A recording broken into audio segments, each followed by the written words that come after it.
No, there's only two people in this world that truly matter. Only two.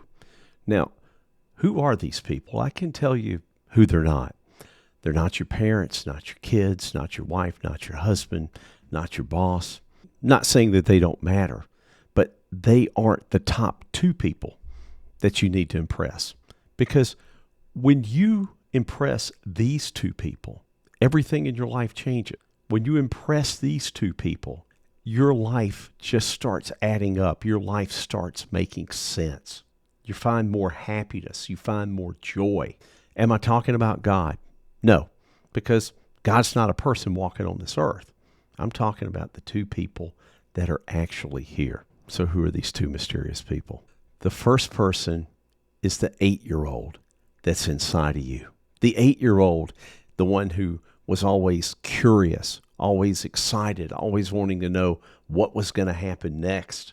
The one that was always up for adventure, the one who was always the dreamer, the one who always believed. So what happened to that little kid? When you were 4, 5 years old, you had all these totally ambitious, just totally out there dreams. Think about all the jobs, all the things that you wanted to be when you grew up. Maybe a firefighter, maybe an astronaut, maybe a doctor, rock star, cowboy. Could have been anything. And somewhere along the line, someone told you that, no, you can't ever do that. If you told your school teacher that you wanted to grow up and be wealthy, there's a really good chance your teacher probably said, no, that's not going to happen. That doesn't happen for people like me and you. And when you're 7, 8 years old, you believe almost anything. And that thought, that awful notion, got tattooed in your brain.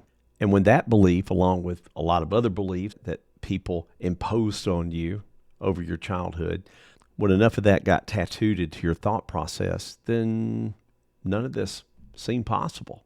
There was no one to encourage your dreams, no one there to tell you that it was okay. There were plenty of people that told you, oh, you can be anything when you grow up. But these same people threw limitations too.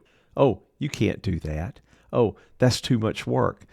And after they imposed those limitations on you, guess what? You bought it. You believed it. And that became the whole imprint of where you went from there to where you are now. Something you wanted to be to grow up. You were told that that would never happen.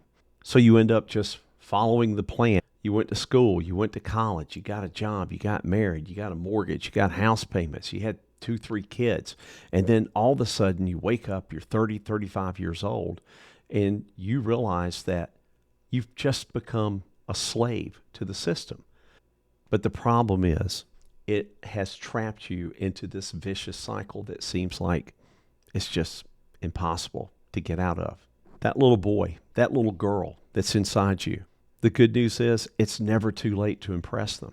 It's never too late to tune in to channel the childlike in you. Because if you don't channel the childlike in you, life's just not any fun.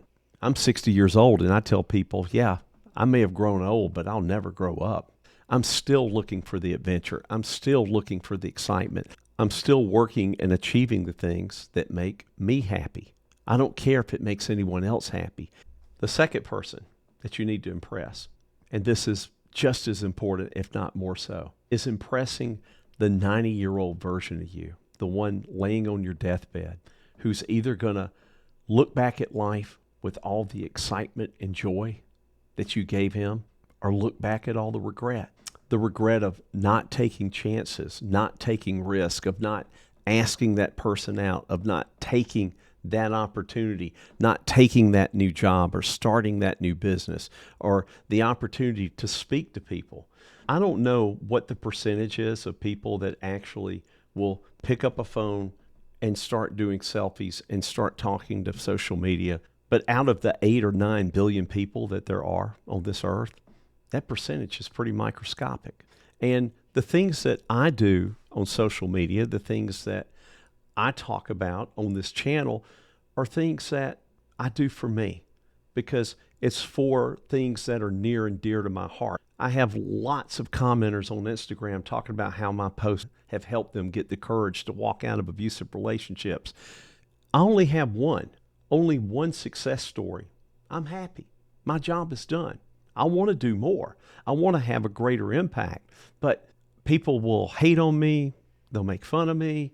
They'll shit talk me about talking about the dangers of alcohol, the danger of marrying someone who's an addict. That's okay. I usually respond to people, drunks and addicts don't like my posts, so I get it. I understand why you don't like it. Think about this. What if I didn't choose to make those posts? That I didn't choose to make this kind of content that makes me happy? But whatever you do has a ripple effect far above and beyond anything that you'll ever know. So what if I posted some content that actually helped make a true difference in somebody's life, but I stopped doing it because some idiot sitting in the basement of his mom's house in a beanbag chair, watching porn and hating on other people's social media with no profile pic or of a kitty cat or a puppy dog, just totally hating on my stuff. What if I valued their opinion and stopped making content just because of what they said? If I did that, not only would they win, but thousands of people would lose because the message that I'm putting out is not getting out. The message that I'm telling people would not get heard. So am I going to worry about the opinion of porn watching Cheeto eater with the kitty cat profile? No, I could care less. So the 90-year-old person that is in you, that's alive in you right now, you want to impress them by having as few regrets as possible. It's not possible to have no regrets. I'm 60 years old. I have plenty of regrets. I just choose not to dwell on them. And a lot of the regrets that I have, I really make an effort to change those. But some of them I can't change. That's like trying to turn a pickle back into a cucumber. It's just a useless cycle of reliving mistakes over and over again. I don't do it. I stopped. I ask for forgiveness if I wrong somebody. And first and foremost, I ask to forgive myself. Because if we live in a world without forgiveness or self-forgiveness, this would truly be a scary place to be.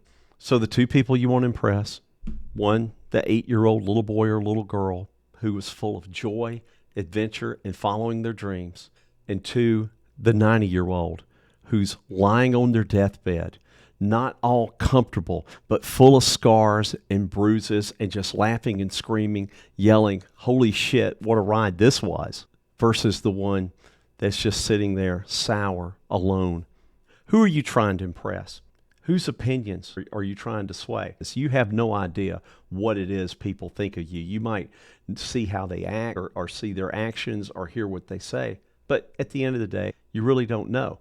And you can't change those opinions. You can't change what they think of you. And regardless of what you do, it doesn't matter if you do something good or if you do something bad. People are going to judge you either way. If you're poor, people think you're lazy.